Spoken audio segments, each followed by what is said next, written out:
السلام علیکم 7 کلاس بچوں، آپ نے پچھلا جو آپ کو خلاصہ میں نے دیا تھا فل ڈائری میں، یقیناً آپ لوگوں نے یاد کر لیا ہوگا۔ آج ہم کہانی شروع کرتے ہیں، ٹھیک ہے؟ کہانی جو ہے آپ کو کمپوز فارم میں دے دی ہوئی ہے، تو یہ آپ کے پاس ہوگی، اسے اوپن کر لیں، ٹھیک ہے؟ اور اوپن کر کے آپ اپنے پاس پینسل پکڑ لیں تاکہ جو مشکل لفظ ہو ہم اس کا معنی بھی ساتھ میں لکھ لیں، ٹھیک ہے؟ تو چلیں سٹارٹ کرتے ہیں۔ جو کہانی آج ہم نے پڑھنی ہے اس کا عنوان ہے نا اتفاقی کا انجام، ٹھیک ہے؟ نا اتفاقی کیا ہوتا ہے؟ سب سے پہلے بچوں، جہاں پہ اتفاق نہ ہو، اتحاد نہ ہو آپس میں، اس کا مطلب ہے یہ وہاں پہ نا اتفاقی ہے۔ تو ٹھیک ہے، جہاں پہ نا اتفاقی ہوتی ہے، اتفاق نہیں ہوتا آپس میں، پیار محبت نہیں ہوتا، اتفاق اور نفاق، ٹھیک ہے، ہوتا ہے، تو اس کا انجام کیا ہوتا ہے، ٹھیک ہے؟ آج ہم وہ پڑھیں گے۔ اسی طرح سے آپ نے لکھتے ہوئے جب آپ نے لکھنا ہے تو اسی طرح سے آپ نے کہانی کی ہیڈنگ دینی ہے، ٹھیک ہے؟ اور اس کے بعد عنوان لکھنا ہے نا اتفاقی کا انجام، اور اس کو آپ نے انڈر لائن بھی کرنا ہے، ٹھیک ہے؟ سٹارٹ کرتے ہیں۔ ایک جنگل میں 2 بیل رہتے تھے، دونوں میں گہری دوستی تھی۔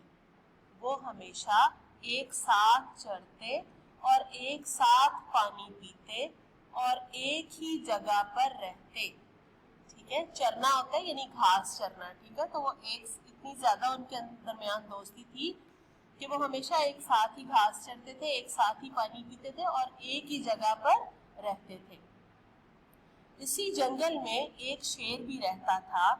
ان موٹے تازے بیلوں کو دیکھ کر اس کے دل میں ایک دن خیال آیا کہ ان کو اپنا شکار کرے، لیکن جب بیلوں نے اسے اپنی طرف آتے دیکھا تو فوراً ایک دوسرے کے ساتھ پیٹھ جوڑ کر کھڑے ہو گئے۔ اب جس طرف سے بھی شیر حملہ کرتا، اپنے سامنے بیل کے سینگ پاتا۔ آخر وہ گھبرا کر بھاگ گیا۔ بیل اپنی فتح پر بہت خوش ہوئے اور لگے اپنی اپنی تعریف کرنے کہ اس نے اپنے دوسرے ساتھی کی نسبت شیر کا بہتر مقابلہ کیا، ٹھیک ہے؟ یعنی بیل جو تھے وہ دونوں بڑے خوش ہوئے اور دونوں اپنی اپنی ہی تعریف کرنے لگے کہ ایک نے دوسرے کی بجائے ایک نے شیر کا بہتر مقابلہ کیا، اس کے ساتھ زیادہ اچھے طریقے سے اس کا مقابلہ کیا اپنے دوسرے ساتھی کی نسبت۔ بس اسی بات پر دونوں ایک دوسرے سے ناراض ہو گئے اور انہوں نے اب ساتھ رہنے کی بجائے الگ الگ چرنا اور پانی پینا شروع کر دیا۔ شیر نے ان کو جو الگ الگ دیکھا تو اسے بہت خوشی ہوئی۔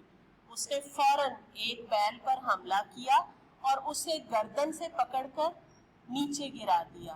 دوسرا بیل دور کھڑا دیکھتا رہا۔ شیر نے اپنے شکار کا پیٹ بھر کے خون پیا اور کئی دن تک مزے مزے سے اس کا گوشت کھاتا رہا۔ کچھ دن کے بعد اس نے دوسرے بیل کا شکار کیا، اس کا بھی وہی حشر کیا، یعنی اس کا بھی وہی حال کیا اس نے، یعنی اس کا بھی شکار کر لیا، ٹھیک ہے، جو پہلے شکار کا کر چکا تھا۔ اس طرح دونوں بیل نا اتفاقی کی وجہ سے اپنی جان گنوا بیٹھے۔ اخلاقی نتیجہ، نا اتفاقی کا انجام اچھا نہیں ہوتا، یا آپ لکھ سکتے ہیں نا اتفاقی کا انجام برا ہوتا ہے، ٹھیک ہے؟ اسی طرح سے آپ نے کاماز میں اس کو لکھنا ہے، ٹھیک ہے بچوں؟ تو کہانی کی آپ کو سمجھ آ گئی ہوگی۔ ان میں سے املا کے الفاظ میں آپ کو بول دیتی ہوں جن کی آپ نے پریکٹس کرنی ہے اچھی طرح سے۔ ان میں سے پہلا لفظ ہے جنگل، گہری دوستی، شیر، موٹے تازے بیلوں، شکار، پیٹ، حملہ، سینگ، گھبرا، ساتھی، نسبت،